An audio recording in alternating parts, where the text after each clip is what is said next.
हम इनको टक्कर नहीं दे रहे हैं, इस बार जनता इनको टक्कर दे रही है। देखिए, इन लोगों ने अभी तक अपने नाम की राजनीति करी है।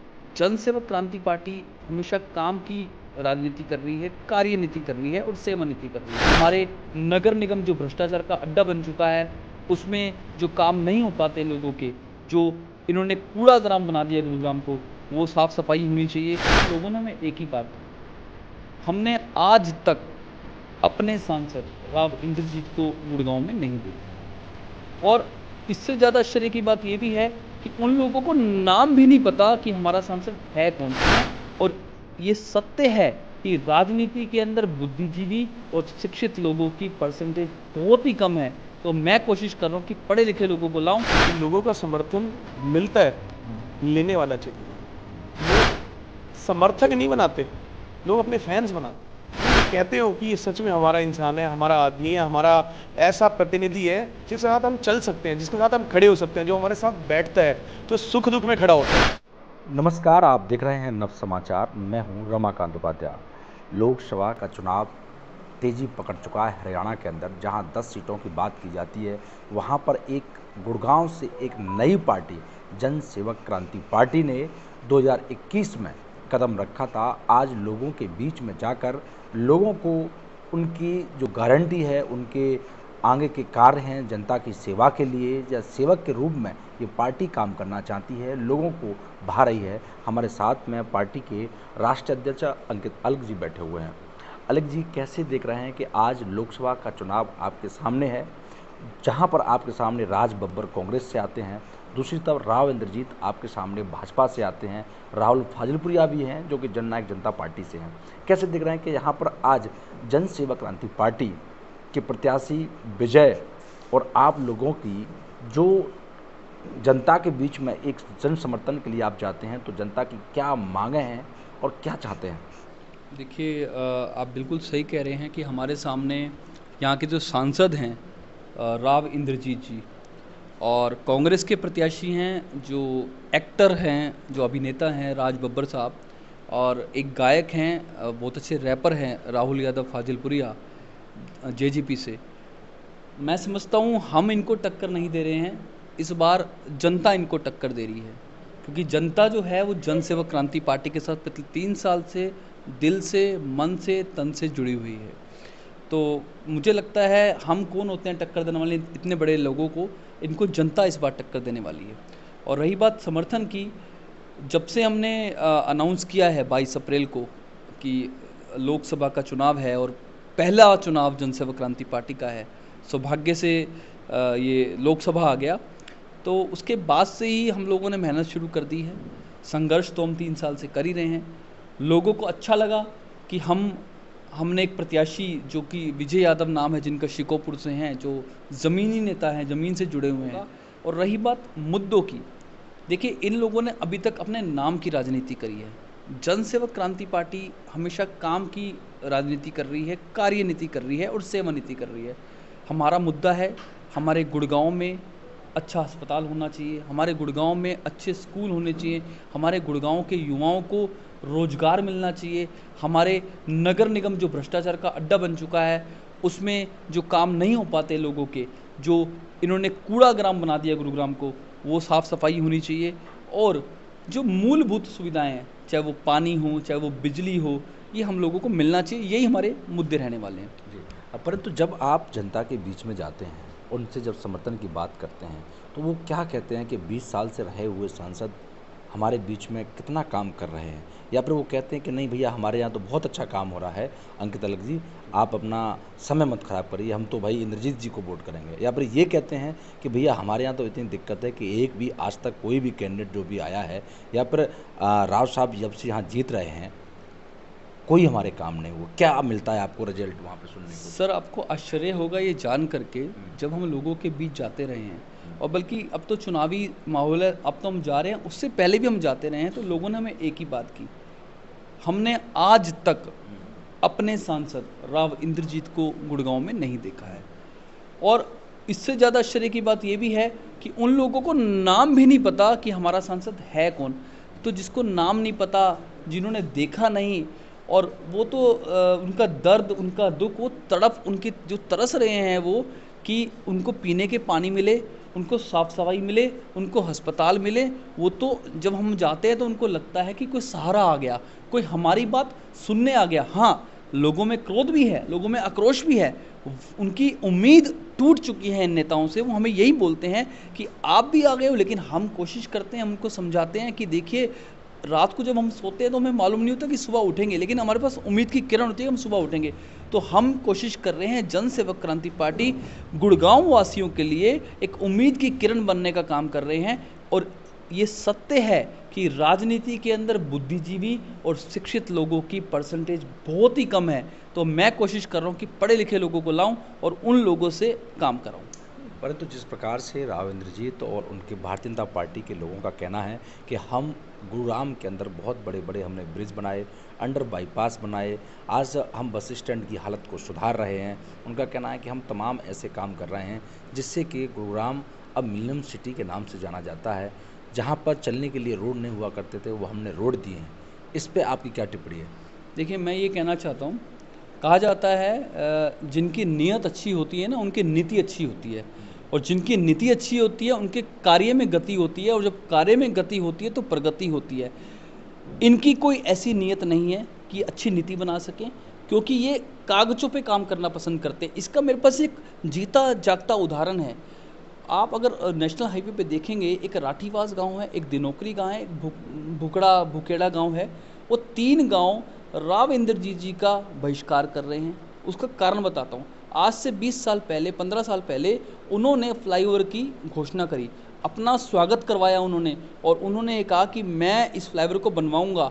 लेकिन बाद में कुछ सालों बाद पता चला कि राव साहब ने सिर्फ और सिर्फ उस फ्लाईओवर की प्रस्तावना दी थी, प्रपोजल दिया था, मंत्रालय में कोई ऐसा वो नहीं हुआ, अप्रूवल नहीं आया। आपने इस चुनाव से पहले रोड जहां गड्ढे थे गुड़गांव शहर के अंदर आपने भरने का काम किया, बहुत अच्छी मुहिम चलाई, लोगों ने आपका साधुवाद भी किया। पर साथ में क्या लगता है, ये चुनाव के समय जिन लोगों के सामने आपने काम किए, आपने कोविड काल में भी लोगों के बीच में गए, तो ये सब चीज़ों से अब आपको कितना फ़र्क महसूस हो रहा है कि हाँ, कि जन सेवक क्रांति पार्टी जो सेवक के रूप में काम कर रही थी, अब उस सेवक पे क्या जनता का हाथ है इस चुनाव में? देखिए, ज़रूर हम लोगों ने लोगों की सेवा करी है। हमने टूटे हुए सड़कों में जो गड्ढे होते थे उनको भरवाने का काम किया, लोगों की समस्याओं को उठाने का काम किया, और उन्होंने हमें आशीर्वाद दिया भी है। देखिए, आज गुड़गांव एक कमर्शियल लैंड है, गुड़गांव एक राजनीतिक भूमि नहीं है। यहाँ पे लोगों को बाहर निकालना बड़ा मुश्किल होता है। लेकिन जन सेवक क्रांति पार्टी ने जब जब सभाएं करी हैं, जब जब कार्यक्रम किए हैं, वो हमारे लिए एक संकेत होता था जब वो सारे लोग हमारे कार्यक्रमों में आते थे। और ये हमारे लिए कहीं ना कहीं संकेत है कि लोग चाहते हैं। बाकी देखिए, ऊपर वाले के हाथ में है, हम अपना कर्म कर सकते हैं, हमने कर्म करना है, हमने चुनाव लड़ना है, पूरे दमखम से लड़ना है। बाकी जो हार जीत होगी, जो भी रिजल्ट आएगा वो आ जाएगा। अगर लोगों का आशीर्वाद होगा तो हम जीत जाएंगे, नहीं होगा तो हम सीख जाएंगे और फिर आगे फिर करते रहेंगे इनके बीच में रह के काम। जन सेवक क्रांति पार्टी के राष्ट्रीय अध्यक्ष अंकित अलग जी जिस प्रकार से वो आज कह रहे हैं कि हम जनता की सेवा के लिए आए हुए हैं, हम एक सेवक के रूप में जनता से आशीर्वाद ले रहे हैं। जीत हार लगी रहती है, ये अटल बिहारी वाजपेयी साहब ने भी कहा है, परंतु आज उनका कहना है कि हम सीख भी रहे हैं। साथ उन्होंने कहा कि हमने जिस प्रकार से जनता की सेवा की है वो कहीं ना कहीं आज हमारे साथ है, हमारे समर्थन पुरजोर कर रही है। हमने जो प्रत्याशी उतारा है वो ज़मीन से जुड़ा हुआ प्रत्याशी विजय यादव शिकोपुर के रहने वाले हैं, जो कि चुनाव लड़ रहे हैं। अब बात आती है काम की इस लोकसभा की, तो लोकसभा गुड़गांव में जब काम की बात आती है तो 20 साल से राव इंद्रजीत जो रहे हैं उन पर आरोप लगाते हुए अंकित अलग का कहना है कि जो जनता चाहती है वो उनको 20 साल में नहीं मिला। जन सेवक क्रांति पार्टी के राष्ट्रीय महासचिव हमारे बीच में डॉक्टर विक्रांत मक्कड़ जी मौजूद हैं। विक्रांत जी, कैसे देख रहे हैं कि आज लोगों के बीच में जिस प्रकार से आपने काम किए, जिस उम्मीद से लोगों के बीच में जा रहे थे, समर्थन भी उसी प्रकार से मिल रहा है? सबसे पहले मैं आपके चैनल के माध्यम से सभी दर्शकों को नमस्कार करना चाहूँगा। देखिए, बहुत इम्पॉर्टेंट जो चीज़ है ना वो ये है कि लोगों का समर्थन मिलता है, लेने वाला चाहिए। अगर आप उनको बता सकते हैं आप किस लिए हैं और सच में उन्हें कन्विंस कर सकते हैं, उन्हें समझ आए बात। क्योंकि आज तक हमने भी अपनी ज़िंदगी गुजार दी यही समझने में, लोग समर्थक नहीं बनाते, लोग अपने फैंस बनाते हैं। तो वो वाली राजनीति अब चलेगी नहीं। आपको समर्थक ऐसे चाहिए जो ये कहते हो कि ये सच में हमारा इंसान है, हमारा आदमी है, हमारा ऐसा प्रतिनिधि है जिसके साथ हम चल सकते हैं, जिसके साथ हम खड़े हो सकते हैं, जो हमारे साथ बैठता है, जो सुख दुख में खड़ा होता है। तो लोगों को वो आदमी चाहिए, वो आदमी नहीं चाहिए जो कुछ ना हो फिर भी सांसद जैसा रोल प्ले करता हो। लोग बाग कह रहे हैं कि यहाँ पे हमने बहुत सारे काम करवाए हैं, मतलब भारतीय जनता पार्टी कह रही है, उनके लोग कहते हैं हमने बहुत काम करवाए, मोदी जी 400 पार आएंगे। तो विक्रांत क्या देखते हैं कि 400 पार आएंगे या फिर काम भी कुछ हुआ है? देखिए, सबसे पहले तो ये 400 पार फिर से एक सबसे पहले जुमला है। 2014 में 14 से आज तक हमने हज़ारों जुमले देख लिए हैं देश में। अब वो जुमलों की बारी तो चली गई है क्योंकि वक्त आगे बढ़ गया। अब 400 पार मैं, क्योंकि आपने ये बात बोल दी तो इसमें मैं 4 लाइन और ज़रूर जोड़ना चाहूँगा। आप मेरे को एक बात समझाएं, दिल्ली, हरियाणा, हिमाचल, राजस्थान, मध्य प्रदेश, गुजरात, महाराष्ट्र, उसके साथ में उड़ीसा, क्योंकि वो समर्थन करते हैं कहीं ना कहीं बीजू पटनायक हमारी बीजेपी का, उसके साथ में बिहार, उत्तर प्रदेश, 80-90% हिंदी बाहुल्य क्षेत्र जो है, हिंदी बाहुल्य क्षेत्र की अगर मैं बात करूं, मैं मेंशन कर रहा था क्योंकि मैं सेस डालना चाहता था। इसमें क्लीन स्वीप थी बीजेपी 2019 में। इसके अलावा जो है आज भी वहाँ पे मुश्किल है खाता खोलना, इनमें भी सीट्स गिर रही हैं। तो 400 पे आ गया, यहाँ 300 थे, मुझे तो लग रहा है 250 पे सिमट जाएंगे। तो ये 400 पार तो एक बहुत ही, मैं कहूँगा, हवाबाजी वाली बात है। तो हवा वाली बात ये भी है कि सीएम नायब सैनी जी कह जाते हैं कि 8 लाख वोट से जीत राव इंद्रजीत जी की होगी। सर, पहले तो आपने सीएम नायब सैनी जी की बात की, मैं व्यक्ति रूप से उनका सम्मान करता हूँ, लेकिन जहाँ तक रही सीएम साहब की बात, तो सरकार तो अल्पमत में है और अभी एक नई चीज़ें आ रही हैं जो शायद मैंने भी राजनीति में पहले कभी नहीं देखी थी। जो 3 निर्दलीय उम्मीदवारों ने समर्थन सरकार से वापस लिया है, आज विधानसभा से मैसेज आया है कि वो जो समर्थन वापस लिया है उसकी औपचारिक चिट्ठी नहीं मिली है, तो अभी तो हम मानते ही नहीं समर्थन वापस लिया है। तो जो मेल भी आया है वो भी ऑफिशियल मेल आईडी से नहीं आया है, तो अभी तो वो मान ही नहीं है समर्थन वापस लिया है, क्योंकि कैसे ना कैसे वो कहते हैं ना, जैक लगा के सरकार चलाए रखना चाहते हैं। तो सत्ता इन्हें बहुत प्यारी है, बट लोगों को समझ आती है ये बात, और कैसे उखाड़ के फेंकना ये भी उन्हें सब जानते हैं। आप ये समझ रहे हैं कि इस समय जनसेवा क्रांति पार्टी आपके सामने 3 कैंडिडेट हैं, राहुल फाजिलपुरिया, आपके राज बब्बर साहब, आपके, अगर इनको आप देखेंगे, मतलब सिर्फ शॉर्ट शब्दों में आप समझाएंगे इन तीनों के बारे में, क्या टिप्पणी क्या रहा है आपकी? और एक आपके प्रत्याशी हैं विजय, जो कि शेखुपुर के रहने वाले एक आम आदमी हैं। सर, सबसे पहले क्योंकि आपने बात की तीनों पे टिप्पणी करने की, तो मैं टिप्पणी तो कम करूँगा, पर हाँ ज़रूर कुछ बोलना चाहूँगा। वो ये कि अगर आप बात करते हैं राव इंद्रजीत जी की, तो स्थायी तो कुछ भी नहीं है। 5 बार सांसद रह चुके हैं, पहले विधायक भी रह चुके हैं, पिताजी भी सीएम रहे हैं, चाहे कुछ दिनों के लिए सही, आगे नई पीढ़ी भी उन्होंने तैयार कर दी है, तो लोग जानते हैं। और इस पार्टी का खासा नारा है ये परिवारवाद से बाहर निकलने का, तो मुझे नहीं पता वो क्यों इस परिवार में ही फंसे हुई है पार्टी। लोगों को समझ में आता है, अब कहीं ना कहीं उनको भी ऐसा लग रहा है, हीट फील हो रही है, कहीं ना कहीं उनको भी ऐसा लग रहा है ज़मीन खिसकती नज़र आ रही है। खिसकती तो उन्हें 14 में भी नज़र आई थी जब उन्होंने पार्टी बदली थी, और आज भी उन्हें खिसकती नज़र आ रही है। लेकिन शायद बड़ी पार्टी है, उनको भी लगा होगा अभी यहीं रहना चाहिए, बदलना नहीं चाहिए कैंडिडेट। वो उनकी अपनी इंटरनल केमिस्ट्री है, उसके बीच में नहीं जाऊँगा। बात करते हैं अगली कांग्रेस पार्टी की, वो भी नेशनल पार्टी है। उनको यहाँ से कोई कैंडिडेट ही नहीं मिला, बाहर से लाना पड़ा। उन्हें लगा पंजाबी सीट है, पहले धर्मवीर गाबा जी गुरुग्राम से 4 बार के विधायक रहे हैं, कांग्रेस की तरफ से ही रहते थे। आज उन्हें फिर 20 साल बाद ये याद आई है कि पंजाबी बहुमूल्य क्षेत्र है, तो एक पंजाबी को उतारा जाए, देखते हैं ये नया पैतरा कैसा बैठेगा। लेकिन माफ़ करना, इस पुरानी बड़ी पार्टी को भी 20 साल बाद याद आए पंजाबी, तो ये सिर्फ लोगों से छल करने का एक तरीका है। तो आप लोग, मैं उनकी स्ट्रेटजी पे टिप्पणी कर रहा हूँ। आज उन्होंने ये पैतरा चला है, लेकिन 20 साल बाद याद आया। 20 साल तक तो याद नहीं आया था 2004 के बाद।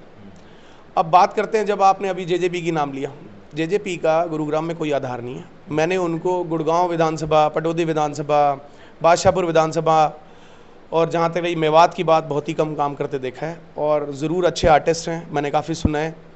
हमारे घर में, हमारे परिवार में लोग, मेरे फ्रेंड्स, फैमिली, जानने वाले काफ़ी उनको लोग सुनते हैं, बट ऐसे नहीं देखते हैं कि वो एक एमपी बन सकें और लोगों की आवाज़ सबसे बड़ी पंचायत संसद में उठा सकें। हमारे साथ में डॉक्टर विक्रांत मक्कड़ मौजूद, जिस प्रकार से उनका कहना है कि हम हार जीत जिस समय चलता रहेगा, उनके राष्ट्रीय अध्यक्ष जी ने भी यही बात कही थी, उस बात को उन्होंने रिपीट किया है कि हम 25 तारीख के बाद जनता के बीच हर गली मोहल्ले में फिर पहुंचेंगे। हमारा सेवक हमारी पार्टी के अंदर नाम लिखा हुआ है, हम सेवा की भाव से हर व्यक्ति के पास, हर घर तक पहुंचेंगे कि जनसेवक क्रांति पार्टी एक सेवा के लिए आई है और काम कर रही है, आगे करते रहेंगे। निर्धारित होगा हार जीत जो ऊपर वाले के हाथ में है कि किसके हाथ में, या फिर जब 4 जून को पेटी खुलेगी तो उसमें किसका भाग्य निकलेगा। उन्होंने कहा साथ में कि जो जननायक जनता पार्टी, भारतीय जनता पार्टी और कांग्रेस पार्टी, जननायक जनता पार्टी का कोई अस्तित्व गुरुग्राम में नहीं है, ऐसा विक्रांत मक्कड़ का कहना है। साथ में उनका कहना है कि कांग्रेस पार्टी को यहाँ पर कैंडिडेट नहीं मिला, उनको बाहर से लाना पड़ा। साथ में बीजेपी का उन पर इंद्रजीत पर टिप्पणी है कि वो व्यक्ति जो यहाँ पर 20 साल से सांसद हो और यहाँ की जनता आज भी परेशान हो, ऐसे सांसद की आवश्यकता इस लोकसभा को नहीं है। आगे देखना होगा कि किसका भाग्य खुलता है 4 जून को। जब तक के लिए देखते रहें नव समाचार, बेबाक खबर हर समय। धन्यवाद।